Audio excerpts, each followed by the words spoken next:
그래서 이제 타자가 갈등이라고 하는 건 이제 뭐 어느 정도 갈등의 주체라고 해서 이해가 되시죠, 그죠? 그러니까 이걸 갖다가 이제 가장 쉽게 이해하는 방식이 뭐 제가 말씀드렸잖아요, 그죠? 뭐냐면 그 우리나라 이제 뭐죠? 그 우리나라에서 제일 무서운 사람들이 그 중2라고 그러잖아요, 중2. 요새는 중1일 수 있어요, 그죠? 그러니까 얘네들은 뭐냐면 우리 영화나 이런 데서 보게 되면 싸우는 이유가 있어요. 얘네들은 뭐냐면 눈만 마주치면 싸워요. 눈만 마주치면. 그죠? 우리가 뭐 말죽거리 잔혹사 이런 걸 보게 되면 왜 훑어봐? 왜 꼬나봐? 까라. 이게 뭐냐면 시선이에요. 기분 나쁘다는 거거든요. 그러니까 위아래를 훑어본다는 것은 뭐냐면 네가 뭔데 나를 객체화 삼어? 왜 사물화 시키고 의미를 부여하려고 노력해 이거거든요. 그런 거예요. 정확히 이런 식으로 이해하시면 되겠어요. 어릴 때도 그랬거든요. 그때 싸우는 게 궁금하면 몇 짜리야 이거. 몇 짜리 뭐냐 이거든요. 몇 짜리 전문 사람 그다음 싸움이 시작되는 거예요. 그 다음에 이거는 이제 제가 이제 들은 얘기인데, 그러니까 이제 프랑스 유학 중에 그때 해겔 공부하러 오신 분이 계셨어요. 그러니까 연세가 이제 나이가 저랑 비슷해가지고, 근데 이 양반이 이제 연수하고 저는 이제 그랬죠. 왜 독일 안 가고 여기로 와서 그랬더니 그때 이제 프랑스가 한참 유행 많던 시기니까 그래가지고 오셨다고 그러는데 이 양반이 이제 연수받고 거기 이제 뭐 입학하려면 시험 같은 걸 치러야 되는데 자꾸 떨어지는 거야. 그래서 뭐 한 학기, 두 학기, 뭐 1년이 지나고 그랬더니 이 양반이 정신이 좀 이상하게 된 거예요. 그래가지고 어느 날 갑자기 저한테 이제 뭐 얘기를 하는데 심각해. 뭐냐. 자기는 프랑스 애들이 미워 죽겠다는 거예요. 그러니까 내 주위에 있는 모든 외국 사람들은 미워 죽겠대. 왜? 다 나를 불어를 못한다고 욕하는 것 같고 막 그런다는 거야. 이게 뭐냐면 시선의 문제거든요. 이런 거예요. 그래서 그 시선이라고 하는 것이 나름대로 같은 뭐 의의가 있다라고 하는 그런 어떤 생각을 한 적이 있습니다. 여하튼 그렇습니다. 그 다음에 11페이지 오셔가지고 이제 미투자인이 아니다. 함께 있는 존재가 아니라 갈등 뭐 이런 존재. 그 다음에 거기 이제 그 용어가 두 개가 나오는데 승격과 갈등이거든요. 강등. 근데 이거는 뭐냐면, 그러니까 나와 타자 사이 관계에서 내가 타자를 바라보는 주체였다가 바라보임을 당하는 존재로 떨어지는 경우가 생기겠죠. 이런 경우는 강등이라고 그러고, 반대로 내가 바라보여지다가 응시를 당하다가 내가 다시 바라보는 존재로 바뀔 수가 있잖아요. 그런 상태로 바뀜을 승격이라고 그래요. 그러니까 사르트르의 생각은 뭐냐면 나와 타자 사이의 관계는 근본적으로, 그러니까 존재론적으로 근본적으로 그 승격과 강등, 그러니까 그러니까 바라보다가 바라보임을 당하고, 그러니까 응시하다가 응시를 당하고, 응시를 당하다가 응시를 하는 존재, 이런 관계가 끊임없이 반복된다는 것입니다. 그러면서 갈등의 관계가 계속되고 여기서 벗어날 수가 없다는 거죠. 이런 식의 어떤 주장입니다. 그러니까 비극적이잖아요. 그러니까 저는 이제 그런 생각을 하거든요. 내가 다른 사람과의 관계가 좋을 때는 아무런 문제가 없어요. 근데 관계가 나빠지잖아요. 그러면 그 사람이 나를 바라보는 시선이 틀려요. 일단 틀려. 그러니까 그런 것들을 염두에 두시면 생각하시게 되면 아무래도 좀 이해가 되지 않을까라는 생각이 들고요. 그 다음에 2번에 4번은 시선에 대한 반응입니다. 이것도 그냥 간단하게 말씀을 드릴게요. 첫 번째로는 타자는 나를 바라보면서 나한테 객체성, 그러니까 타자 그 사물성, 나를 갖다 대상화시키는 거기 때문에 타자가 나의 뒤에서 일방적으로 바라보는 거를 싫어해요. 선생님들은 어떠세요? 저는 뭐 이거를 뭐 그때 말씀드렸잖아요. 그죠? 한번 말씀드린 것 같은데 저는 지금도 어떤 학회에 나가잖아요. 그러면 절대로 앞에 안 앉아요. 항상 뒤에 앉거든요. 선생님 지난번에 진대호 선생님 강의 들을 때도 저는 맨 뒤에 있었거든요. 왜냐? 제가 이제 머리가 많이 빠졌어요. 머리 확 차버렸잖아요. 이발소에 갔더니 머리가 저기 많이 빠진 분들은 이걸 티가 덜 나기 위해서는 머리를 짧게 잘라야 되는데 그 짧게 자른 거예요, 지금. 근데 저는 제 머리통이나 이걸 못 보기 때문에 얼마나 빠진지를 몰라요. 근데 어느 날 누군가가 내 뒤에서 찍은 사진을 봤더니 없어. 너무 흉한 거야. 그래서 다시는 사진을 찍지 말라고 그러거든요. 그 다음에 뭐 저는 경험이 있어요. 저 잘하시니까 제가 몇 번 한 얘기인데 저는 중학교 때부터 시험을 쳤어요. 촌에서 올라갈 때. 근데 시험을 칠 때 앞에서 두세 번째 앉아서 친 시험은 다 떨어졌어요. 근데 맨 뒤에 자리에서 친 시험 있잖아요. 이건 다 붙었어요. 이거 뭐냐? 맨 뒤에 쓰면 편하는 거야. 그래, 시키들 내가 다 해볼 수 있어. 내가 너희들 다 이길 수 있어. 막 그런데 앞에 앉아서 보게 되면 불안해. 막 뭔가 막 이런 거거든요. 그런 거.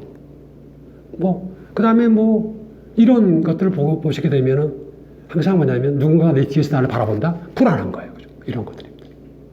그러니까 역으로 내가 안 보이는 데서 타자를 내가 일방적으로 바라보려고 하는 거죠.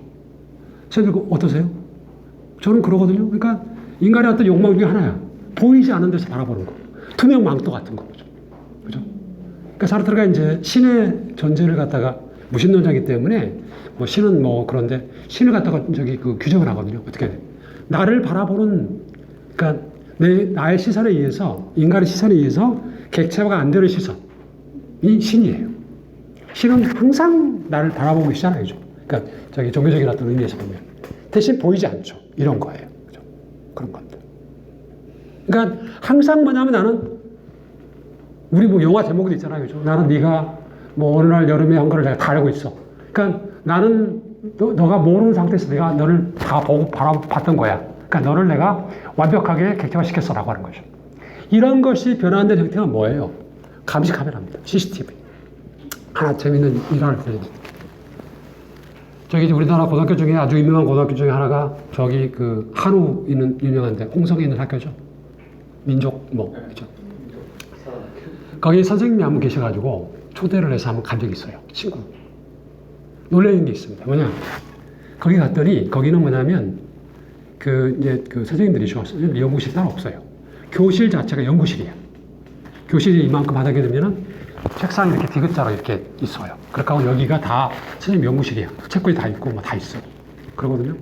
놀랍게도 제가 놀란 건데 그 교실 안에 그 카메라가 한 5개가 장치가 돼 있어요. 그 영어로 강의하는지 다 감시하는 거지. 어떻게 하는지. 저는 거기 억만금을 줘도 못 가요. 그렇게 감시를 받으면서 어떻게 강의를 해요? 못해요. 그런 거죠. 그러니까 감시 카메라 이런 겁니다. 그 다음에 뭐 등등 이런 것들을 보게 되면은 왜 그 사람이 뭐죠? 남이 안 보이는 데서 있으려고 하는 일을 하면 이해가 되실 거예요. 그죠? 이해가 됩니다. 왜? 나는 상대방이 나를 갖다가 상대방의 시선에 의해서 내가 객체화되고 사물화될 수 있는 가능성이 하나도 없는 거죠. 그러니까 안심이 되는 거야. 다시 말씀드리면 나는 항상 주체 자리를 차지하고 있을 수가 있어요. 얼마나 좋아. 그죠? 이런 겁니다. 그래서 그런 식의 내용이 되겠고요. 그 다음에 11페이지, 12페이지에서 높은 곳입니다. 선생님들 이거는 뭐 쉽게 이해가 돼요. 선생님들 그 국내에서 나온 책 중에 제가 아는 사람이 저기 뭐 쓴 거가 번역한 건데 키는 곧 힘이다라고 하는 것입니다. 키, 신장. 키가 곧 힘이에요. 선생님들 요새 어떠세요? 1m80은 돼야지. 남자들. 그렇잖아요. 그죠? 키가 적어서 슬픔 받는 거. 이런 겁니다. 항상 뭐죠? 높은 데서 아래 바라보는 거죠. 이게 힘이에요. 한두 가지 예를 들게요. 선생님들 저기 아파트 값 어때요? 1층보다는 7층이 높아요. 비싸요. 전망이 좋잖아요. 그죠? 1층은 이 아파트 들어가게 되면 30층짜리면 1층, 2층에 들어가게 되면 뭔가 눌려 사는 느낌이야. 물론 편할 수도 있어요. 근데 한 10층쯤 살잖아요. 그러면 뭔가 안심이 돼. 그죠? 이런 거예요. 높은 곳입니다. 그죠? 그 다음에 키, 뭐 작은 뭐 그런 분들이 느끼는 어떤 애환 같은 거 있죠. 이런 것들입니다. 그 다음에 저는 이제 이건 진짜 제가 고등학교 선배님 중에 한 분이 한의대를 나오셨어요. 이 양반이 집이 잘 살아가지고 개원을 했어. 그러니까 자기 이제 그 병원 뭐 진료실을 꾸미는데 그러니까 인테리어를 하는데 놀랐어요, 제가. 당신이 앉은 의자가 환자 의자보다 높아야 된다는 거야. 제가 그걸 보고 저희 때 한참 이런 걸 공부하고 있었거든요. 그래서 그 형 보고 형 이거 어떻게 알았어? 그랬더니 이거 다 그러는 거야 그래요. 왜? 의사의 권위죠. 그러니까 의사가 앉았는데 더 아래에서 이렇게 위를 그러니까 환자가 더 이렇게 높아가지고 위를 보면서 진찰 해봐. 권위가 안 서요. 이런 겁니다. 그러니까 높은 곳에서 바라보려고 하는 것입니다. 그래서 거기 그 12페이지 보시게 되면 사르트르가 아주 잘 써놨는데 나는 높은 곳에 살고 싶은 거예요. 여러분들 저는 어쩌면 우리나라 아파트 뭐 여러 가지 이제 그 아파트를 선호하는 사람도 있고 단독주택을 선호하는 사람도 있지만 아파트를 선호하는 분들의 뭐 그런 편리함도 있겠지만 이런 부분도 없잖아있다고 봐요. 선생님 제가 놀란 게 SUV 차 있잖아요, 그죠? 그다음 보통 이제 세단 형식의 차가 있는데 그 뭐죠? 그 지프차를 운전하는 사람들은 이 낮은 차를 운전을 못해요. 불편하다는 거야. 왜? 뭐가 좋아? 승차감은 안 좋아요. 그러니까 그런데 익숙한 사람들이 하는 얘기는 뭐냐면 편하다는 거야. 그다음에 그런 차는 아무리 좋아도 그 저기 뭐죠? 그 지프차에서 내려다보는 시선이 더 저기 편하다는 거야. 내려다보니까 이런 거예요. 그다음에 뭐 영화 같은 데서 볼 수 있잖아요, 그죠? 그 뭐 같은 팀에서 근무하다가 저기 상관한테 막 뭐 혼나가지고 막 그 의기소침이 있으면 중간에 있는 분이 야 올라가 옥상에 올라가가지고 보는 거잖아요. 위에 올라가는 거예요, 그죠? 위에 올라가서 보게 되면 달라요, 그죠? 선생님들 어떠세요? 인간 다 뭐 수평적인 시선을 보게 되면 그런데 위에 올라가서 봐봐 개미새끼 같아요. 너무너무 편한 거예요. 그다음에 이제 그 스탕다르 적과학 같은 데도 있어요. 그 적과학에서 주인공이 줄리앙 소레이잖아요. 얘는 지가 아버지한테 혼나고 뭔가 막 화나는 날이 저기 그 있잖아요. 그러면 높은 데 올라가요. 제재소 높은 데 올라가 있고 그 다음에 나폴레옹 흉내낸다고 책 숨겨놓은데 산 그 꼭 저기 뭐 중턱에 가가지고 내려다보면서 막 그러고 그 다음에 말리 위에 올라가잖아요. 말리 위에 올라가면 편한 거예요. 왜? 내려다보니까 이런 거예요. 이게 다 시선의 문제입니다. 그 다음에 옷, 그러니까 사람들은 저는 뭐 이거는 나름대로 의미가 있다고 보는데 옷을 입는다는 거. 이게 그러니까 자기 자신의 객체화 되는 거를 방지하는 것입니다. 선생님들은 뭐 그렇잖아요, 그죠? 여러분 노출 계절인데 뭐 여러 가지 얘기를 할 수가 있죠, 그죠? 그러니까 그런 것들, 이런 것들이다. 그 다음에 그 이제 거기서 나온 얘기지만 그 푸코가 뭐 이름을 대게 되면 가장 유명한 것 중에 하나가 의학적 시선이거든요. 의학적 시선.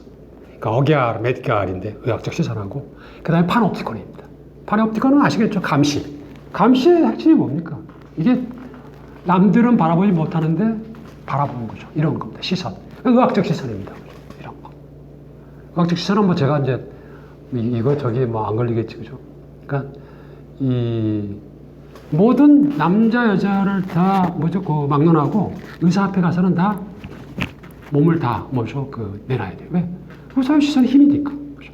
그렇습니다. 그래서 그런 것을 생각하시게 되면 시선이 갖고 있는 것이 뭐다? 즉 시선이 힘이다라고 하는 것을 아주 정확하게 알 수 있습니다. 그렇죠? 그 다음에 그 이번에 5번은 타자에 대한 그 두 가지 태도입니다. 이거는 방금 말씀드린 것처럼 시선이라고 하는 것이 힘이고 또 시선의 주체인 타자는 나를 객체화시킬 수 있기 때문에 내가 타자에 대해서, 그 타자가 또 나에 대해서 역으로도 적용되니까 내가 타자에 대해서 보일 수 있는 반응이 각가지입니다. 근데 그걸 크게 두 가지로 나눠요. 태도를. 어떤 태도냐면 하나는 뭐냐면 타자의 주체성, 뭐 물론 이제 그 사람들한테는 주체성, 뭐 자유, 초월 이런 것들이 같은 말이 있기 때문에 다 같은 의미를 갖고 있기 때문에 타자의 주체성을 인정을 해요. 일단, 그죠? 그렇게 하고 그 주체, 그 타자의 시선에 그려진 나의 모습을 내가 내가 흡수, 동화하려고 하는 태도입니다. 그죠? 그러니까 타자의 주체성을 인정을 하고 나도 주체성을 인정을 하려고 하는 태도예요. 그죠? 그러면서 둘 사이에 어떤 관계를 맺어보자. 이게 이제 제1태도인데, 그 다음에 제2태도는 뭐냐면 타자가 나의 지옥이고 나를 바라보고 객체화시킬 수 있기 때문에 타자를 갖다 그러지 못하게끔 하는 겁니다. 그러니까 내가 타자를 일방적으로 바라보면서 너 나한테 항상 너는 나한테 객체야, 사물이야, 대상으로 있어야 돼 라고 하는 그런 태도를 보이는 게 제2태도예요. 그죠? 그래서 사르트르는 제1태도, 즉 타자의 주체성을 인정하면서 내가 그 타자와 맺으려고 하는 관계를 이제 사람, 언어, 매저키즘 이렇게 세 가지를 들고 그 다음에 타자의 어떤 자유, 그 다음에 시선을 박살을 내고 그 타자의 어떤 초월을 내가 초월해 보려고 하는 거, 그런 태도를 바탕으로 해서 맺으려고 하는 관계를 몇 가지를 두고 있는데 그 중에 이제 뭐죠? 사디즘이죠. 그 다음에 성적 욕망, 그 다음에 그 증오, 이렇게 들고 있습니다. 무관심. 이렇게 네 가지를 들고 있습니다. 그래서 사랑은 뭐냐면 그 13, 14페이지로 오시는데 그 14페이지입니다. 사랑은 뭐냐면 그 나도 주체성으로 있고 상대방 타자도 주체성으로 있어가지고 주체성 대 주체성. 그러니까 엄밀한 의미에서 말하면 상호 주체성 상태가 사랑입니다. 그러니까 이제 사르트르 같은 경우는 사랑이랄지 매저키즘, 뭐 마조이즘 또는 뭐 세디즘을 정신분석학적인 용어로 그대로 쓰지 않고 자기 나름대로 변화시켜 쓰고 있는데 사랑이라고 하는 거를 사르트르는 그렇게 규정하고 있어요.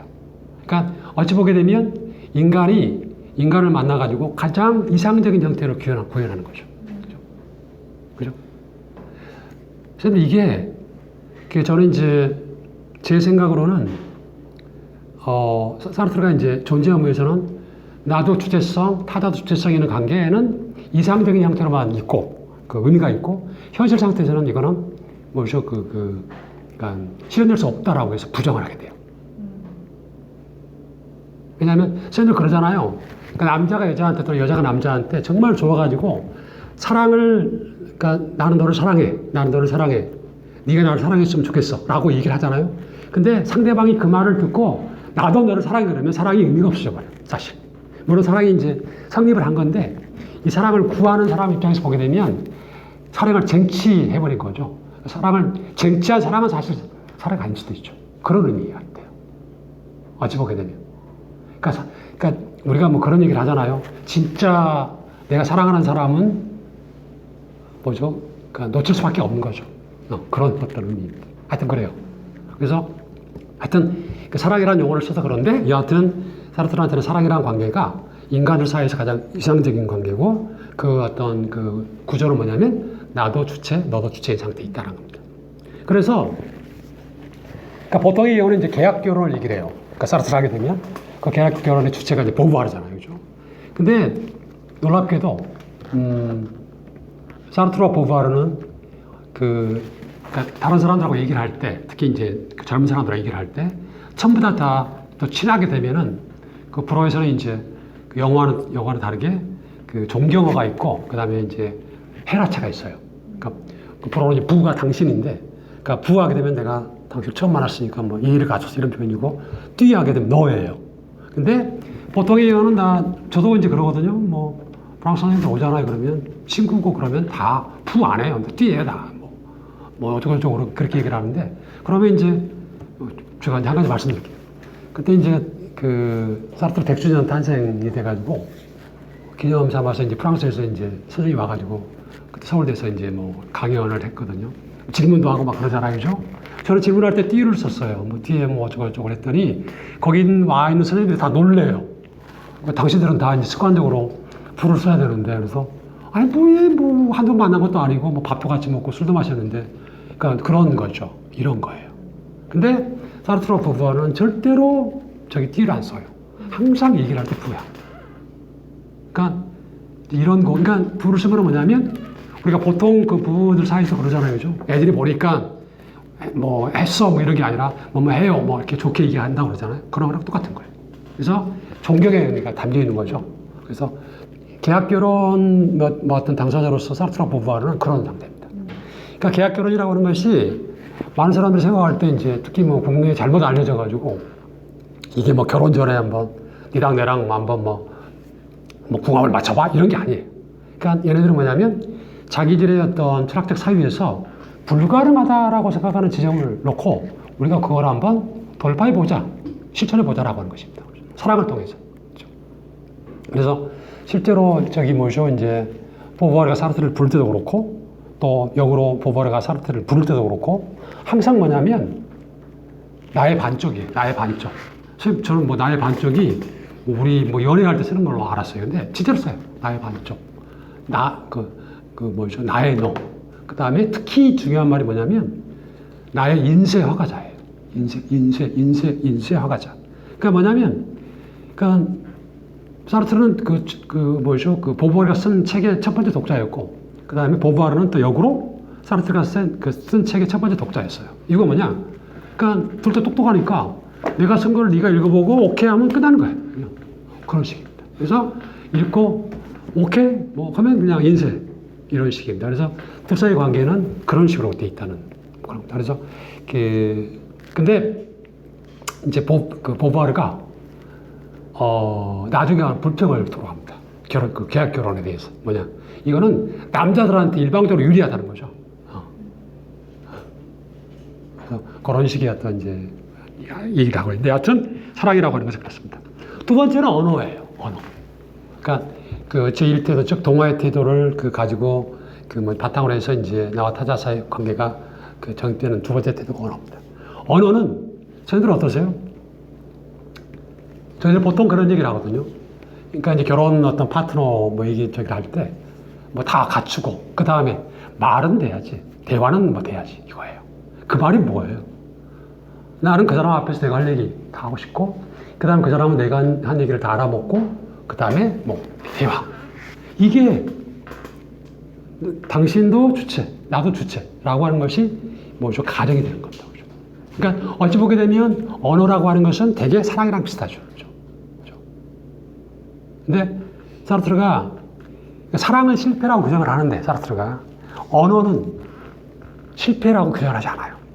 그러니까 사르트르의 이제 생각 중에 저는 이게 제가 이제 어찌 보게 되면 제가 이제 사르트르 문학론 작가와 독자의 어떤 관계를 해석하는 방식 이런 것들이 다 이 대목에서 나오는 건데, 사르트르가 묘하게도 언어는 유의 상태에 있다고 얘기를 해요. 실패가 아니야. 그러니까 성공도 아니고 유의 상태에 있다는 것은 뭐냐면, 이게 어찌 보게 되면 성공으로 갈 수도 있고 어찌 보게 되면 실패로 갈 수 있다는 거거든요. 유의 상태에 있다고 보는 겁니다. 저는 이걸 어떻게 해석하냐면, 나도 내가 이제 상대방에 대해서 어떤 얘기를 할 때, 대화를 할 때, 나는 내가 하고 싶은 얘기를 다 하고 싶은 거야. 그러니까 근데 못해요.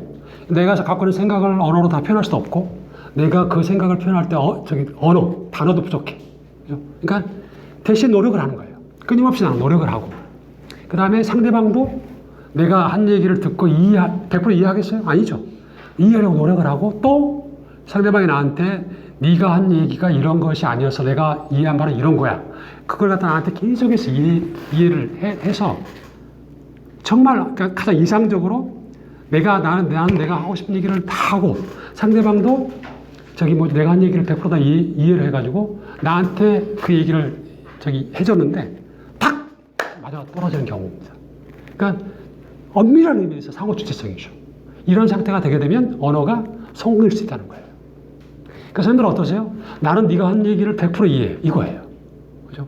그러니까 이런 상태가 되게 되면은 언어가 나와 타자 사이의 관계를 어쩌면 커뮤니케이션이죠. 그러니까 성공으로 이끌 수 있다라고 하는 그런 가능성이 없지 않다는 거죠. 그죠? 근데 대부분의 경우는 실패죠. 왜? 내가 할 얘기 다 못하고 상대방은 항상 어떻게 돼요? 의미의 어떤 손실이 있잖아요. 그죠? 이해를 못하니까. 그러니까 실패할 가능성입니다. 그런 상태에 있다라고 하는 것이 유의 상태예요. 그래서 저는 사르트르가 언어를 굉장히 중시하다고 보거든요.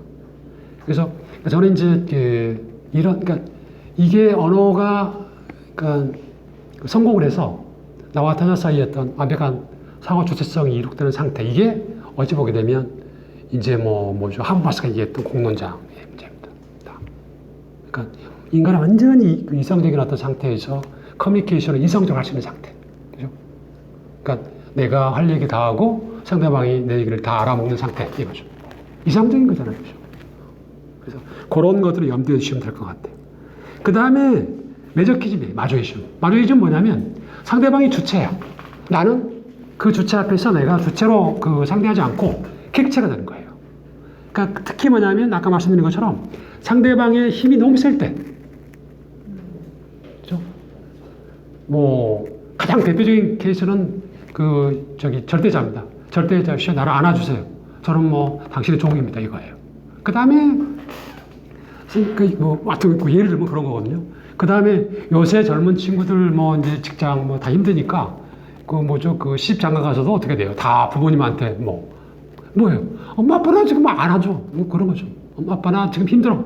그러니까 안 떠날래 이거죠. 이런 겁니다. 그러니까 계속해서 어떻게 독립을 해야 되고 주체가 돼야 되는데 안 하는 거예요. 이런 거예요. 그러니까 상대방에서 주체를 인정해주고 그 주체에 내가 객체, 내 스스로가 돼가지고 휴식을 취하는 거죠. 근데 이 휴식은 어떻게 돼요? 씁쓸하죠. 그렇죠? 이런 상태가 매조이즘이 되겠습니다. 근데 실패죠. 왜? 그럼에도 불구하고 나는 죄책감이죠. 이제 내 스스로의 어떤 주체성을 포기한다는 의미에서는 이게 죄책감이 되는 겁니다. 그죠? 이런 거예요. 그 다음에 제2 태도는 너무 좀 더 쉬워요. 세디즘 같은 경우는 뭐냐면 정신분석에서 무슨 막 고물 이게 아니니까 막 상대방을 갖다 막 가죽으로 때리고 이런 게 아니에요. 그죠? 사르트르 생각은 뭐냐면 고문 같은 게 가장 대표적인 케이스예요.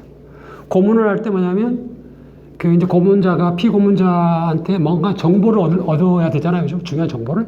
그러면 이 피고문자는 뭐냐면 이제 사르트르의 해석은 어떤 거냐면 피고문자가 고문을 못 이겨가지고 어떤 정보를 실토할 때 이게 뭐냐면 내가 상대방의 고문에 의해서 내가 객체가 되는 거라고 생각해요. 마치 그 열쇠를 열기 위해서 고문하는 사람이 수많은 열쇠를 여는 것처럼 나한테 막 때로는 약한 고문, 강한 고문을 해가지고 내가 끝까지 나의 자유를 지켜야 되는데, 주체성을 지켜야 되는데 그러지 못하고 내가 어떤 정보를 발설하는 순간이 내가 객체가 되는 순간이라고 합니다. 이런 상태. 이게 사디즘이에요. 그 다음에 성적 욕망은 뭐냐면 이거는 조금 좀 특이해요. 성적 욕망은 뭐냐면 육체가 이제 개입되잖아요. 그래서 사르트르한테 신체는 뭐냐면 신체는 곧 나의 의식이에요. 그러니까 몸이 곧 나의 의식, 정신인 겁니다. 그죠? 그래서 그러니까 성적 욕망은 뭐냐면 우리가 이제 성관계를 맺을 때 완전히 또렷한 정신으로 맺을 수가 없어요. 그죠?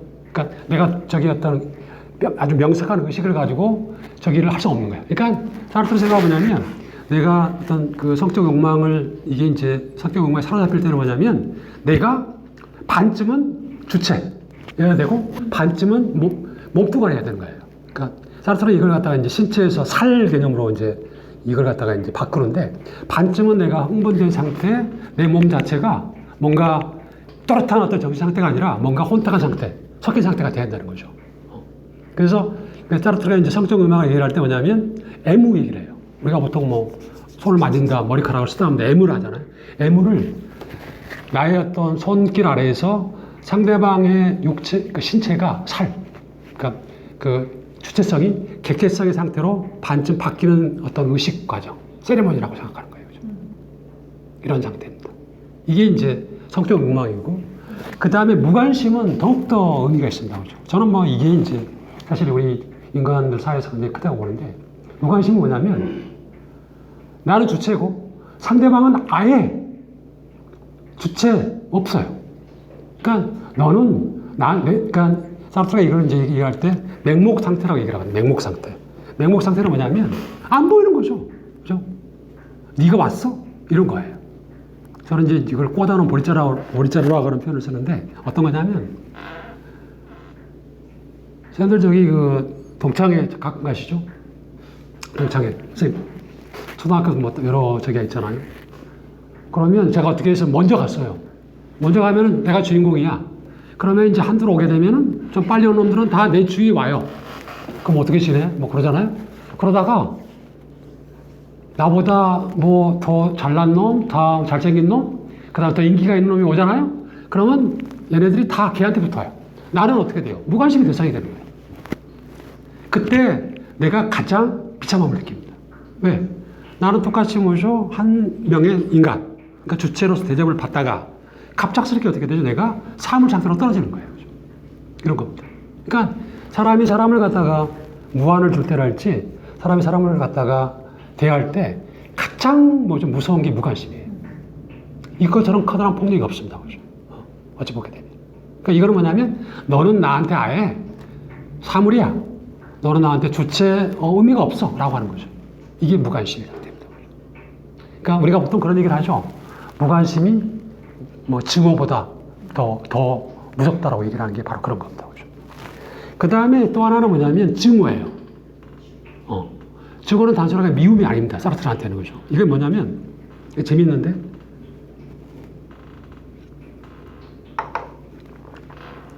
타자가 나에 대해서 결정적인 비밀을 갖고 있어요. 그죠? 그러니까 이게 알려져서는 안 돼. 그런 경우에 내가 그 타자를 어떻게 돼요? 없애버리고 싶은 욕망이 있어요. 저도 영화 같은 데 보게 되면 그렇게 가끔 나와요. 그죠? 그러니까 어떤 저기 뭐죠 그 사람이 어떤 범죄를 저지르는데 완벽해. 근데 뭐 6살짜리 꼬마가 봤어요. 그러면 뭐 대부분 영화가 그러잖아요. 그죠? 그 6살짜리 꼬마를 죽이려고 해요. 이런 거예요. 그죠? 그런 겁니다. 그러니까 증오라고 하는 것은 나에 관한 결정적인 비밀을 갖고 있을 때입니다. 그러니까 결정적인 비밀을 갖고 있다는 것은 뭐냐면 나에 대해서 그 사람 타자가 저기 뭐죠 어떤 그 없어져야 될 대상이죠. 그러니까 살해의 기도. 그러니까 타자 살해의 기도라고 하는 것이 증오예요. 그죠? 근데 사르트르는 이 그 증오라고 하는 것도 실패를 하는 것입니다. 왜? 네가 설사 타자를 살해해서 살해에 성공했다 할지라도 그 타자가 이 세상에서 존재했다라고 하는 어떤 증거, 즉 너의 어떤 삶의 비밀이 없어진다 안다는 거죠. 무덤으로 물론 갖고 갔지만 이런 거예요. 그죠? 이게 이제 사르트르가 그 나와 타자 사이의 관계들을 뭐죠 구체적으로 우리가 일상생활에서 보는 어떤 그런 모습들입니다. 그죠? 근데 이게 드러나요, 실제로 드러납니다. 그 요새 자살당하는 거 그겁니까? 예. 자살당하는 거. 예. 그 다음에 요거 이제 그 15페이지 보시게 되면 그 2번에 7번에 유의의 태도와 연기인데 이거는 저기 사르트르 존재 연구에서 없어요. 요거는 이제 제가 만드는 거거든요. 그래서 아까 이제 그 제1태도, 제2태도 그렇게 말씀드렸잖아요. 사르트르가 증오, 즉 타자 살해의 기도를 제3태도라고 규정을 하고 있어요. 3태도일 수 있다. 근데 저는 이제 요 유의, 타자 앞에서 펼치는 유의랄지 연기, 코미디 하는 거죠. 이걸 갖다가 제4태도라고 저는 제 나름대로 제가 이제 저기 정의를 했습니다. 그죠? 그럼 이건 뭐 너무너무 많죠. 그죠? 가장 대표적인 케이스가 지난번에 저기 전대호 선생님이 말씀하셨던 그 뭐죠? 페르소나하고 인디비주의 개념입니다. 그러니까 우리가 사회생활을 하게 되면 항상 역할을 해야 돼요. 그러니까 내가 가면을 쓰잖아요. 그죠? 가면을 몇 개 쓸 수도 있고 그러잖아. 그러니까 나한테 주어진 어떤 역할을 내가 하는 겁니다. 그죠? 그런 거예요. 그러니까 특히 타자의 어떤 힘이, 존재론적인 힘이 강할 때, 그 가서 나의 뭐 여러 가지 것들이 그 사람한테 달려있어 그러면 내가, 그러니까 나 아닌 어떤 모습을 내가 연기를 해야 되는 거죠. 코미디를 해야 되는 겁니다. 그죠? 역할. 그래서 그 뭐 사르트르 저기 뭐 문학 작품 보게 되면 이게 무지하게 많아요. 뭐 아버지는 아버지 역할, 엄마는 엄마 역할. 가장 대표적인 케이스가 이런 거거든요. 우리가 크리스마스 날, 리브, 그 전날, 선물, 산타 할아버지. 처음에는 다 속잖아요, 아이들이. 나중에 하면 다 알잖아요. 그러니까 뭐 알면서, 엄마, 아빠, 역할 잘 하는구나. 이런 거예요. 그런 거. 그런 것들, 등등 해서 보게 되면은, 어찌 보게 되면 우리들의 어떤 삶이라고 하는 것이 어쩌면 그 타자 앞에서의 어떤 그런, 어떤 연기, 유의의 연속일 수도 있어요. 그렇죠? 물론 이것과 이제 진정한 나의 모습, 이것과의 어떤 거리의 문제가 되겠죠. 그렇죠? 그래서 그때 나눴던 것처럼, 그러니까 해결에게 있었을 때 만약에 그 페르소나와 이제 그 인디비디, 그러니까 그 둘 사이 어떤 그런 쪽에서 나라고 하는 나의 어떤 본질, 나의 진정성이라고 하는 것은 그 인디비디 있다면 역할과 요 사이 어떤 그때 잉여, 자녀가 있다고 그러죠. 그래서 저는 그게 가장 중요한 것 같아요. 그죠? 그렇습니다. 그러니까 내가 드러난 모습으로 다 끝나버리면 사실 나는 별로 재미가 없죠. 그러니까 우리가 보통 이제 문학 작품이나 이제 예술 작품을 보고 우리가 고전 이러거든요. 고전 작품은 어떻게 돼요? 그러니까 의미를 무한정 기를 수 있다는 것인데 그런 거랑 같은 거죠. 뭐냐면 고전 작품 이제 우리가 이제 아이들한테 고전 작품 읽어라, 봐라 그러는데 아이들은 싫으니까 정답 여기서 요구하는 게 뭐야? 중요한 게 뭐야? 1, 2, 3. 만약에 그 어떤 고전 작품의 의미가 딱 그렇게 정리가 될 수 있다면 그것만 보고 이 고전을 읽을 필요가 없죠. 그죠? 그러니까 어떤 사람을 보고 그 사람이 페르소나라고 하는 것으로만 국한된다면 그 사람은 그걸로 그냥 보고 끝이잖아요. 그죠? 근데 그게 그 사람의 다야? 아닌 거죠. 그러니까 나머지가 중요한 거잖아요. 그죠? 이런 거예요. 그래서 그런 걸 생각하시게 되면 유의하고 어떤 연기, 이 어떤 모습 이런 것들을 갖다가 말씀드릴 수 있어요. 그러니까 사르트르 문학 작품에 이게 굉장히 많이 나옵니다. 그죠? 선생님, 저는 이제 이게 어디야, 특히 아이들 같은 경우입니다. 아이들 같은 경우. 그러니까 설날이나 뭐 추석날도 좋습니다.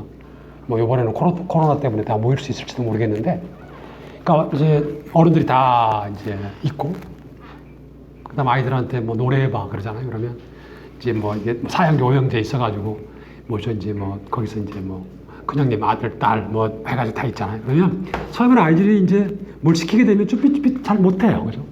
안 해, 그죠? 근데 이제 하게 되면 할아버지가 뭐 만원짜리 하나 주시잖아요. 그러면 이제 애들이 신나는 거지. 그러면 다 할 때 뭐죠 뭐 트로트도 부르고 막 그러잖아. 그러면 다 흉내내는 거예요. 이런 거예요. 그러니까 특히 이제 이게 사르트르한테 심했는데 뭐냐면 사르트르 그러니까 64년에 나왔던 자전적 소설 말에 보게 되면 눈물 나요. 그죠? 뭐냐 자기 아버지가 일찍 죽었고 자기 엄마 손잡고 이제 외갓집 들어가거든요. 외갓집. 애할아버지하고 이제 애할머니죠. 가서 사르트르가 그래요. 자기는 자기 목표는 뭐냐면 어른들 마음에 드는 거야. 어른들 환심을 사는 거예요. 그죠? 아이들이. 그러니까 너는 이뻐. 그러면 이쁜 척. 너는 뭘 해. 그럼 척 하는 거 척. 그래서 사르트르가 거기다 그렇게 써요. 나는 전도 유명한 개였다. 강아지였다는 거죠. 그러니까 생각해 보세요. 자기 자신의 어떤 과거를 회상하면서 나는 개였다. 쉽게 쓸 수 있는 얘기가 아니잖아요. 그죠? 그러니까 어른들의 마음에 드는 거. 어른들을 환심을 사는 거죠. 왜? 어른들에 의해서 나의 존재가 달라지기 때문에 그렇습니다. 그런 거예요. 그래서 그런 걸 생각하시게 되면 유의, 그 다음에 어떤 연기 이런 것들을 볼 수가 있습니다. 그렇죠? 그 다음에 우리 직장 생활에서 그러잖아요. 그렇죠? 물론 학교나 이런 데는 덜 하겠지만 일반 직장에서는 층층시야 있잖아요. 그렇죠? 층층시. 그러면 당연히 나의 상관의 어떤 눈에 잘 들어야지만이 내가 더 편할 수가 있고 나의 어떤 진급이나 이런 데 더 유리할 수가 있으니까 당연히 뭐죠? 그러니까 내가 아닌 나의 역할을 할 수밖에 없는 상황입니다. 특히 상대방이 나에 대해서 뭐죠?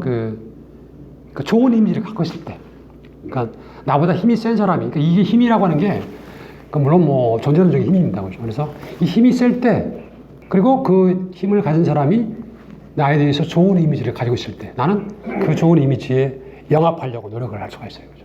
이런 겁니다. 그런 걸 보시게 되면 유의, 태도, 연기 이런 게 우리 내가 타자 사이 타자와 맺는 관계에서 어쩌면 구체적으로 뭐죠? 또 하나의 어떤 그런 바운더리 범주 속에 들어갈 수 있다라고 하는 것이 저의 생각입니다. 그죠? 그런 쪽이에요. 그 다음에 이제 결론 부분인데요. 타자와의 공존을 이해하십니다. 이거는 그냥 읽어볼까요? 네. 지금까지 존재감을 중심으로 사르트르의 타자론을 살펴보았습니다. 타자론은 다음과 같은 두 가지 면에서 그 이해를 지적할 수 있을 것 같습니다. 그렇죠? 우선 사르트르는 평화와 공존, 곧 상호 주체성의 타자론보다는 오히려 갈등, 투쟁의 타자론을 전개하는데 이것은 철저하게 그 자신이 전쟁 경험, 물론 이제 아까 선생님께서 말씀해 주신 그런 경험도 포함해서요. 그런 경험이 반영된 결과로 보인다는 점입니다. 아까 제가 말씀드린 것처럼 사르트르는 책과 더불어 자신의 삶이 시작되고 또 책과 더불어서 책 속에서 자신의 삶이 끝날 것이라고 말합니다. 그런데 사르트르의 삶과 전쟁은 밀접한 관계가 있습니다. 5년에 태어나 80년에 죽어 20세기를 거의 다 살아갔던 사르트르였기 때문에 1차, 2차 대전, 한국전쟁, 알제리 전쟁, 베트남 전쟁 등 위시의 수많은 전쟁을 직관적으로 겪었습니다. 선생님들 지금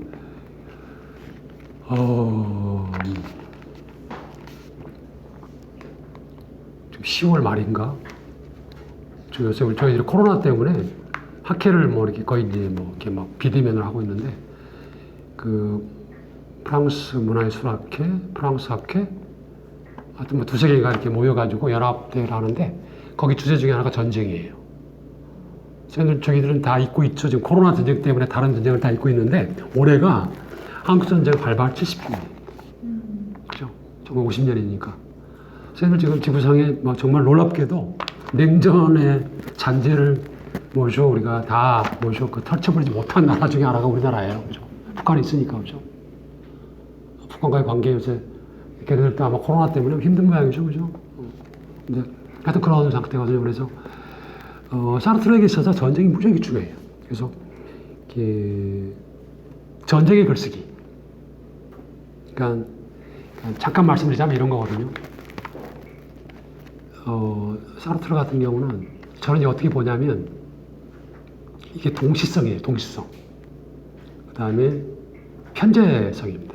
왜냐하면 전쟁 2차 대전이 발발하잖아요. 그러면 전쟁이 전 세계전이기 때문에 국지전이 아니니까 동시에 터지는 거예요. 동시에. 그러니까 파리 항자, 그다음에 어디 폭탄 투하 이런 거거든요. 그러니까 그 전쟁을 문학 작품으로 형상을 시키려면 마치 우리가 스포츠 중계, 축구 중계를 하는 것처럼 카메라가 수십 대가 동원돼야 돼요. 그래서 작가는 그 이제 PD가 돼서 그 카메라를 놓고 전체를 다 보고 조망을 해야 돼요. 보고 이걸 써나가야 돼. 그죠? 그러니까 그 전쟁의 글쓰기 그러면 보통의 다른 현상, 일반적인 현상을 문학적으로 형상할 때가 틀려요. 그러니까 스포츠 중계를 잘한다고 하는 것은 뭐냐면 때로는 골이 들어가는 장면을 굉장히 섬세하게 보여줘야 되고 때로는 뭐냐면 그 경기장 전체를 보여줘야 되고 이게 뭐냐면 카메라가 수십 대가 있어가지고 다 이걸 정보를 전달해서 여기다 놓고 그러니까 그 PD 앞에 카메라가 수십 대가 있겠죠 화면이 이걸 놓고 순간적으로 툭툭툭 스위치를 해서 종합을 하는 거예요. 이게 전쟁의 글쓰기야. 사르트르가 그 자유의 길이라고 하는 이 미완의 소설이죠. 소설에서 이 기법을 동원하고 있어요. 굉장한 겁니다. 그래서 그런 것들. 그다음에 이제 특히 이제 저는 이제 제가 맡은 주제는 한국 전쟁인데 한국 전쟁하고 이 사르트르 그다음에 까미, 레몽 아롱 그다음에 멜로퐁티. 그러니까 1950년대에 활동했던 그 프랑스 지식인들이 당시 이제 2차 대전이 끝나고 이들이 이념적인 어떤 정리를 할 필요성이 있었어요. 왜냐하면 그때 이제 소련 있었고 그 다음에 이제 2차 대전을 승리로 이끈 요인들이 많은데 그 중에 하나가 미국이 참전이잖아요. 그래서 2차 대전이 끝나고 냉전이 시작되면서 프랑스 지식인들이 나눠져요. 미국을 지지하는 파, 우파, 그 다음 극우파, 그 다음 민족주의자들이죠. 그 다음에 소련을 위시한 어떤 좌파, 공산 이쪽입니다. 그래서 그 아롱도 그렇고 알베르 까미 같은 경우는 우파 쪽이었어요. 그 다음에 물론 극우파는 아니지만 그 다음 멜로퐁티, 그 다음에 사르트르 같은 경우는 좌파였거든요. 싸워요. 그러니까 우리가 말하는 이념적인 논쟁이거든요. 그때 그들의 이념적인 논쟁에서 그러니까 일종의 이제 뭐라 그럴까 어떤 방향탁 역할을 했던 게 바로 한국전쟁이에요. 그래서 한국전쟁을 두고 굉장히 많은 어떤 설왕설래가 있었거든요. 그래서 그런 것들을 이제 그 정리를 해서 이제 발표를 하는 건데 하여튼 그런 거고요. 여하튼 사르트르는 그 와중에 인간의 극단적인 비인간화, 그러니까 아까 말씀드렸잖아요. 수백만 명이 죽어가는 거니까 경험하면서 다음과 같은 질문에 답을 해야 할 필요성을 느꼈던 것으로 보입니다. 왜 인간들은 자주 그것도 그렇게 처절하고 비인간적으로 동물처럼 싸울까라고 하는 것입니다. 이 질문에 대답을 하는 과정에서 사르트르는 인간들 사이의 관계가 필연적으로, 그러니까 어쩔 수 없이, 그죠? 근본적으로 그렇게 생겨 먹었다. 즉, 갈등과 투쟁으로 귀착될 수밖에 없다는 논리를 펼치고 있는 것 같아요. 제가 보기에는. 그죠? 그러니까 나와 타자는 근본적으로 이러이러한 어떤 입장이 있기 때문에 갈등, 투쟁이 발생할 수밖에 없다라고 하는 것입니다. 그럼에도 불구하고 인간은 그걸 극복할 수 있다는 것이겠죠. 그죠? 그래서 인간의 위대성을 또한 강조하고 있는 겁니다. 또한 사르트르의 타자론이 미친 영향과 관련해서 어떤 의의입니다. 아까도 이제 제가 지나가면서 말씀드렸는데 나중에 등장하는 프랑스 인문학의 타자론을 선도했다라고 하는 것입니다. 실제로 사르트르의 타자론에서 핵심 요소로 등장하고 있는 시선 개념, 신체에 대한 논의, 그 다음에 나와 타자 사이의 어떤 그런 관계 등은 후일 다른 철학자들의 타자론에 상당한 어떤 커다란 영향을 미치고 있는 것으로 보입니다. 예컨대 여성과 남성의 관계에서 타자로서의 지위를 먼저 삼고 있는 보부아르입니다. 보부아르는 당연히 그렇죠. 제2의 성, 그렇죠. 제2의 성이라고 하는 개념 자체가 이미 타자의 개념이니까. 타자에 대한 윤리학을 자신의 제1철학으로 삼고 있는 레비나스입니다. 물론 레비나스와 사르트르의 관계는 이렇게 단순하진 않아요. 왜냐하면 레비나스가 이제 쓴 책을 보고 사르트르가 이제 후선의 현상학 이런 걸 공부하는 입장이니까 그래서 약간의 관계가 전도될 수가 있는데 여하튼 타자론을 비교하게 되면 아주 재밌습니다. 하여튼 그렇고요. 그 다음에 상호 주체성이 입각한 타자론과 신체에 대한 논의를 더 한층 뭐 좀 심화시키고 있는 멜로퐁티입니다. 퐁티의 사유는 멜로퐁티 사유는 뭐 아주 간략하게 말씀드리자면 사르트르는 나와 타자가 근본적으로 분리가 돼 있어서 그 갈등이고 투쟁이고 또 뭐죠 이렇게 어떤 상호 주체성을 맺기 위해서 노력을 해야 된다는 것인데 퐁티 생각은 뭐냐 아니라는 거예요. 우리가 세계에 발을 두고 그러니까 세계 내 존재니까 세계에 가서 박힌 존재니까 이미 세계라고 하는 그런 지평 속에 너는 여기에서 나는 여기에서 다 이렇게 있어가지고 이미 존재 방식 자체가 상호적이라는 거죠. 그런 거예요. 그러니까 전혀 틀리죠. 그래서 그런 것들이 있고요. 그 다음에 아까 말씀드린 것처럼 타자 개념에 대한 질적 학대를 한 사르트르와 응시 개념을 독특하게 해석하고 있고 또 타자, 대타자 뭐 개념들을 제시하고 있는 락강. 그 다음에 그 시선, 의학적 시선과 파놉티콘의 의미를 권력과 저희 해석하고 있는 연관시켜서 해석하고 있는 푸코. 그 다음에 나의 적대성 확립에서 타자의 침투 현상입니다. 가장 유명한 게 여러 가지로 해석할 수가 있는데 수아멘 꺼멘 어트로. 그러니까 타자로서의 자기 자신. 그러니까 나 혼자만이 아니라 나의 삶에는 이미 타자의 삶이 개입됐다는 거죠. 나의 삶은 이미 그러니까 나의 삶의 주인은 나 혼자만이 아니라 나와 타자가 공동 소유주다라고 하는 거예요. 그런 의미입니다. 그래서 그런 것들을 강조하거나 어렵게 그 다음에 등등. 그래서 그런 어떤 이제 사르트르 이후에 어떤 물론 동시대 사람도 있겠지만 그래서 그런 어떤 타자론에 대한 어떤 영향 같은 것들을 갖다가 우리가 검토해 볼 수 있다는 것입니다. 이와 같은 점은 그대로 사르트르의 타자론의 직간접적인 그런 영향을 보여준다고 할 수 있습니다. 그럼에도 불구하고 다음과 같은 질문은 가능할 것 같아요. 과연 인간들 사이의 관계는 갈등과 투쟁밖에 없을까라고 하는 것입니다. 그러니까 제 생각도 그런데, 그러니까 제가 모두 말씀드린 것처럼 사르트르는 전쟁의 경험 때문에 어쩔 수 없이 인간의 이해를 위해서 투쟁 갈등의 당사자인 그런 타자의 모습도 이해를 했어야 되고 대신 또 하나의 타자의 모습, 즉 나의 존재의 필수 불가결한 존재자, 매개자로서의 어떤 타자, 즉 나에게 도움이 되고 따라서 나와 공존, 상생, 화해로 나갈 수 있는 타자의 모습도 염두에 뒀다는 거죠. 그래서 사르트르 이제 존재함 이후에 어떤 타자론의 어떤 방향은 첫 번째로는 그런 식, 그러니까 나와 타자 사이의 관계에서의 어떤 윤리적 관계, 도덕적 관계라고 하는 쪽으로 나가는 그런 쪽이고 두 번째 주제는 뭐냐면 인간이라고 하는 게 혼자 사는 존재가 아니죠. 그러니까 이 세상에는 나와 타자만 있는 것이 아니고 우리가 있고 그 다음에 또 나와 타자라고 하는 것이 역사적 존재고 사회적 존재이기 때문에 그런 역사 집단 속에 들어갔을 때 그들의 관계, 즉 집단 사이의 관계, 또 국가 간의 관계는 어떻게 될까라고 하는 겁니다. 그래서 이런 식의 그러니까 두 가지 방향이라고 하는 것이 한편으로는 그 존재함 이후에 나온 변제법적 개정 비판이라고 하는 책과 그다음 유고집으로 나온 도덕을 위한 노트에서 이제 전개되고 있습니다. 그래서 그 사르트르의 타자론의 전반적인 것을 다 우리가 좀 이제 종합적으로 보려면 그 모두에 말씀드린 것처럼 존재함, 그 다음에 이제 변제법적 개정 비판, 그 다음에 도덕을 위한 노트 이런 것들을 봐야 된다는 것입니다. 그래서 제가 이제 그런 과정에서 그러니까 특히 3강에서 잠깐 이제 말씀을 드리려고 하는데 주요한 개념으로 나타나는 게 바로 그 호소, 그러니까 우리가 불어로 앞벨이라고 하는데 호소, 그 다음에 증여 개념입니다. 도네이션, 그렇죠? 그 다음에 창조 개념 이런 것들입니다. 그래서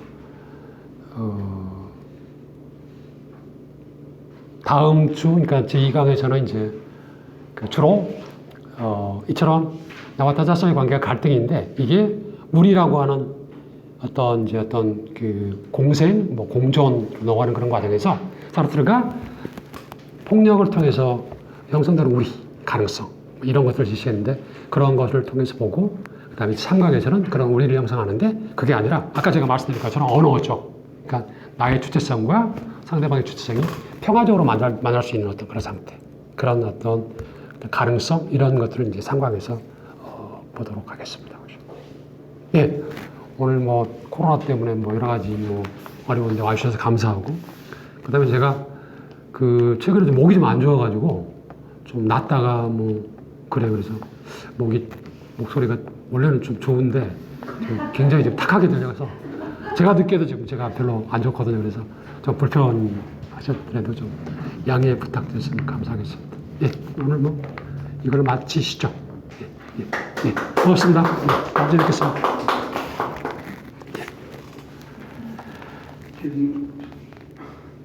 질문 안 될까요?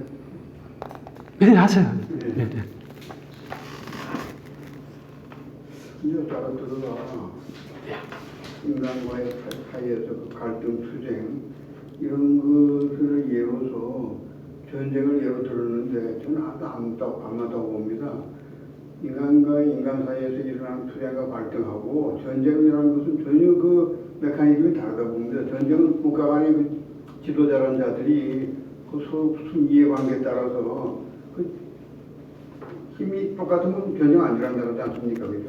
완전 약자를 노리고 이익을 들어가는 거기 때문에 맞지 않은 것 같아요. 예, 아이고 좋으신 말씀이세요. 예, 그러니까 조금 전에 말씀드린 것처럼 이 이제 전쟁 안보에서는 저기 뭐 집단이 없어요. 그러니까 거기까지는 뭐 제가 뭐 말씀드릴 수 있을 것 같고, 그 다음에 이제 변칙부정 이성 비판의 어떤 내용 자체가 그러니까 집단 국가들 사이에 어떻게 이제 어떤 그런 말씀하신 전쟁, 갈등, 분쟁 이런 쪽으로 나갈까라고 하는 거거든요. 그래서 저는 그 부분까지는 커버가 된다고 봐요. 물론 이제 그 지도자들의 어떤 이해관계, 뭐 계산에 따라서 승리 발생할 수도 있겠지만 또 이제 그게 뭐 계급적인 문제도 있을 수 있고, 그 집단의 문제일 수 있고 그런데 하여튼 그런 것들에 대해서 사르트르가 논의를 하지 않은 건 아니에요. 다만 한 가지 이제 아까 말씀드린 것처럼 이제 그 책에서 그러니까 그 논문에서도 이제 제가 그거는 사실 많이 못 다뤘는데 사르트르가 전쟁을 직접적으로 다루고 있지는 않아요. 그러니까 그 문학적으로 이제 형상하면서 전쟁의 양상 이런 것들은 문학적으로 기술하고 있는데 그 전쟁이 왜 일어나고 이런 것들에 대해서는 직접적으로 다루고 있지 않아가지고 그런 부분에 대해서는 약간의 어떤 아쉬움 같은 거는 있는 것 같아요. 그죠? 예. 하여튼 뭐 저는 뭐 선생님 그 말씀에는 뭐 동의를 합니다. 예, 개인적으로.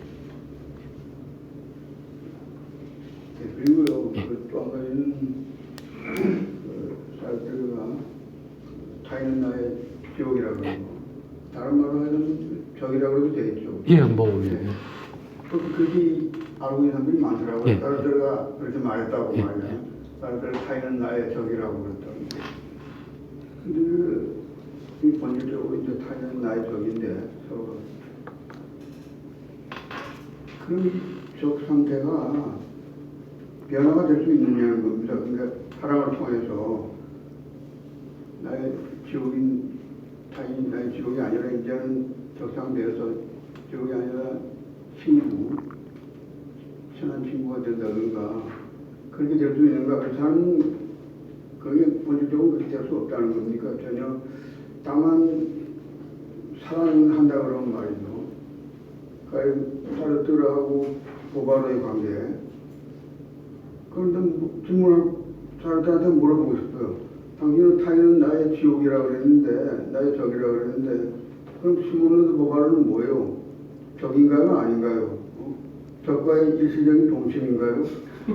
그렇게 물어보면 뭐라고 대답할까요, 사람들은? 그러니까 중요한 질문이세요. 왜냐하면 이 문제가 그러니까 제가 이제 학위를 끝내고 97년에 들어왔을 때 국내에 이제 계신 사르트르 전공자 스님들하고 이게 첨예하게 부딪혔던 문제예요. 그러니까 사르트르가 이런 얘기를 한 적이 있거든요.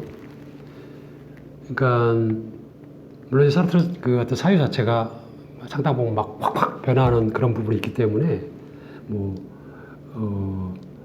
그런 것들을 좀 감안은 해야 되겠지만, 그러니까 나중에 사르트르가 이제 나이가 들어서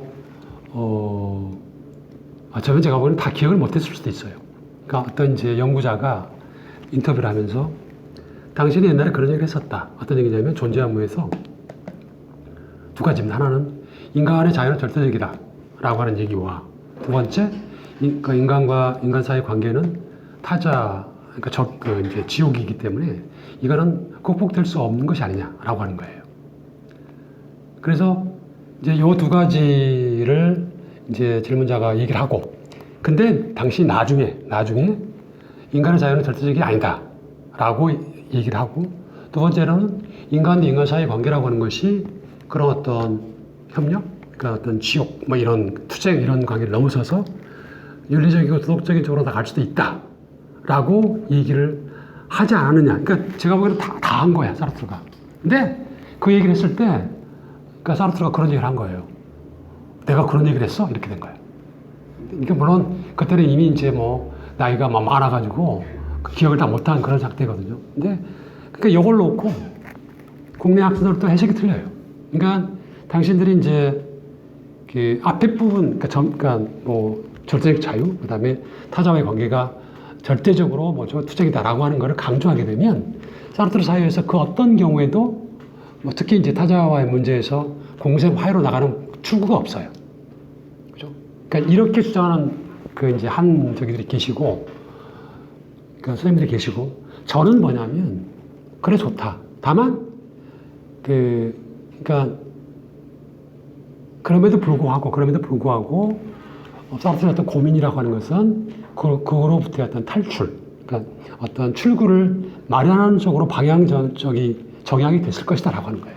그렇게 하고 아까 말씀드렸다시피 그 유고집, 그러니까 83년에 나왔던 유고집, 그 도덕을 위한 노트를 보게 되면 그런 내용들이 드러나 있거든요. 그러니까 나와 타자의 관계를 극복하는 방식, 그러니까 창조를 통해서 어떤 작품을 주고받고 그 작품을 놓고 이제 어떤 그 관계를 맺게 되면 우리라고 하는 것이 아주 그러니까 강하지는 않지만, 이상적이지는 않지만 그래도 그 어떤 그런 우리라고 하는 것이 형성 가능하지 않겠는가라고 하는 그런 가능성을 비롯 비전을 제시를 했다라고 하는 것이 저의 생각이에요.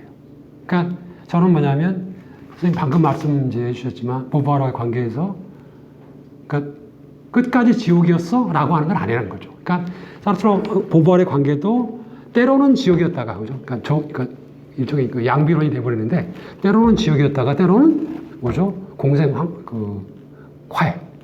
어떤 그런 관계가 이게 계속 이게 뭐죠? 어떤 왔다 갔다 했을 것이다라고 하는 게 저의 생각입니다. 그러니까 사람 사이의 관계라고 하는 것이 그런 거죠. 근데 그러니까 뭐 친구가 됐다가 적이 됐다가 친구가 되는 그런 어떤 관계는 뭐 비일비재한 거고. 근데 다만 저는 그러니까 모두에 말씀드렸고 계속해서 제가 강조드린 것은 뭐냐면 왜 사르트르가 타자라고 하는 존재를 철학적 어떤 주제로 삼았고, 그죠? 두 번째로는 왜 사르트르가 나와 타자의 관계를 평탄한 그런 어떤 공생, 평화스러운 관계, 원만한 관계라고 규정하지 않고 왜 갈등 투쟁 관계로 삼았을까라고 하는 거예요. 왜 그 부분을 부각시켰을까라고 하는 거죠. 그 다음에 세 번째는 이제 그런 관계를 극복하는 어떤 그런 과정에서 사르트르가 어떤 방안을 제시했다? 폭력적인 방식? 하나. 이게 이제 대부분의 방식인데 저는 그런 폭력적인 방식 옆에 비폭력적이고 평화스러운 어떤 그런 방법도 제시했다라고 하는 것이 저의 생각이에요. 그러니까 저의 생각은 약간 좀 그러니까 사르트르를 좀 더 좀 포괄적으로 보고 해석을 하려고 하는 거죠. 네. 그런 식입니다. 그러니까 존재함만 보게 되면 비극적이에요. 답답해. 그렇죠? 그러니까 항상 뭐 아는 사람들도 뭐 타자 지옥이야. 너무너무 거죠. 근데 타자는 나한테 저기 뭐 중요한 존재고 나와 나 자신 사이를 연결해주는 그 필수 불가결한 매개자 중개자입니다라고 하게 되면 그거 어디서 그렇게 얘기를 했어라고 하는 질문이 바로 돌아와요. 근데 사르트르가 그 얘기를 강조하고 있거든요. 근데 그게 묻혀가지고 그러니까 다시 말씀드리면 타자는 나의 적, 지옥이라는 말이 너무 부각돼가지고 이게 묻혀버린 거죠. 근데 오히려 지난번에 이제 진디오 선생님도 그런 말씀을 해주셨지만 해결에 있어서 결론, 진리, 절대 진리만 중요한가요? 아니면 그 과정이 중요한가라고 하는 과정도 중요할 수 있거든요.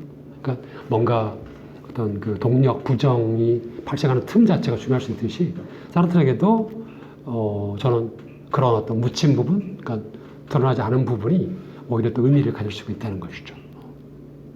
저는 그렇게 보거든요. 그러니까 왜냐하면 한 뭐 철학자의 어떤 체계 자체가 그 일종의 어떤 물론 뭐 지금이야 뭐 그런 게 어렵겠지만 거대담론이 어렵겠지만 그래도 체계를 갖추려면 뭐 존재론, 인식론, 뭐 미학론, 뭐 윤리, 뭐 논리학 이런 것들이 있어야 되잖아요. 그러니까 그런 면에서 본다 그러면 사르트르에게서 그러니까 윤리 도덕의 문제가 그냥 뭐 주로 그냥 한 줄로 언급되고 말았으면은 뭐 다른 문제겠는데 문학이란 무엇인가에서도 문학과 윤리라고 하는 것은 매치가 돼 연결이 된다.